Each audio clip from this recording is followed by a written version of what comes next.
Iki ni igice cya 10 cy'imigani migufi isobanuye. Turacyavuga kuri ya migani itangiwe n'inyuguti A, aho nibura muri buri gice tugaruka ku migani 10 n'ibisobanuro byayo.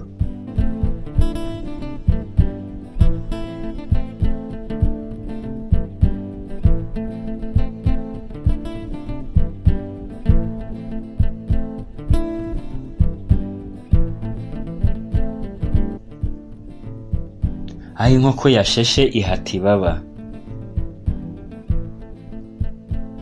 Ntawe ubura ikimenyetso asiga aho yabaye akahatinda, cyangwa se ntawe ubura icyo ahombera mu bintu yakoze akabimaramo igihe.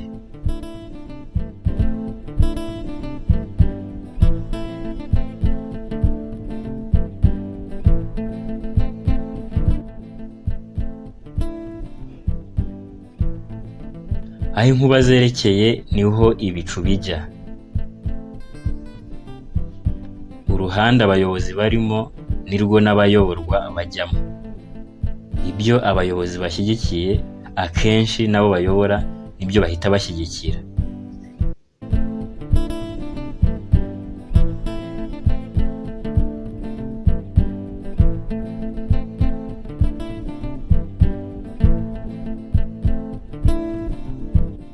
Aho intumbi ziri niho inkongoro ziteranira.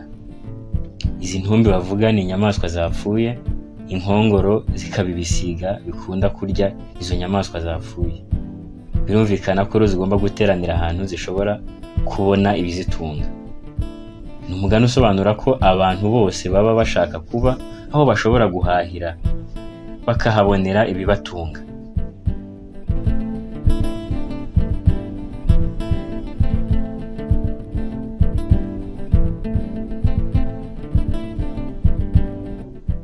Aho inzovu zirwaniye ibyatsi nibyo bihababarira. Abanyembaraga iyo bahanganye usanga rubanda rugufi ari rwo ruhahurira n'ibibazo.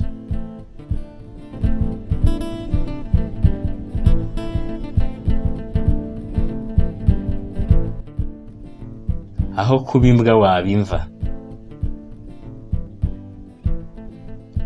Uzihagarareho wirinde gusuzugurwa, kabone n'ubwo wabizira.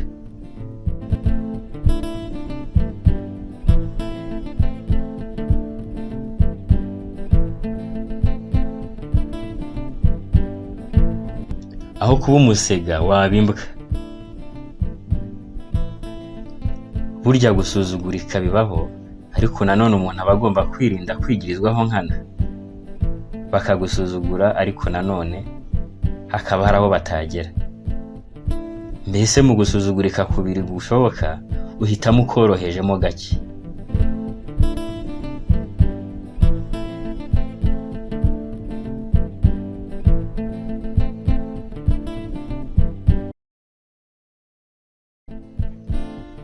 Aho kunigwa n'ijambo wanigwa n'uwuribwiye.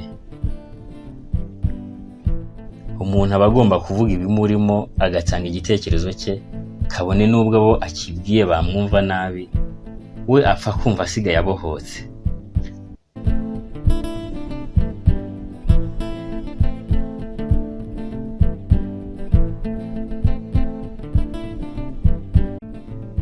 Aho ujisha igisabo ntuhatera ibuye. Ni ukuvuga ko igihe ufite ahantu hari ikintu cy'agaciro kuri wowe cyangwa umuntu ugufitiye akamaro kanini, ugomba kwitwararika ukirinda icyatuma hahungabana.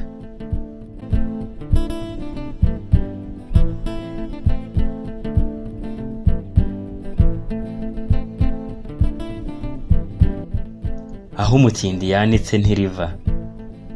Hari ukuntu umuntu aba ari umunyabibazo, hanyuma n'amahirwe amwe yari abonye nayo akamwangira. Icyo gihe baravuga ngo koko aho umutindi yanitse ntiriva.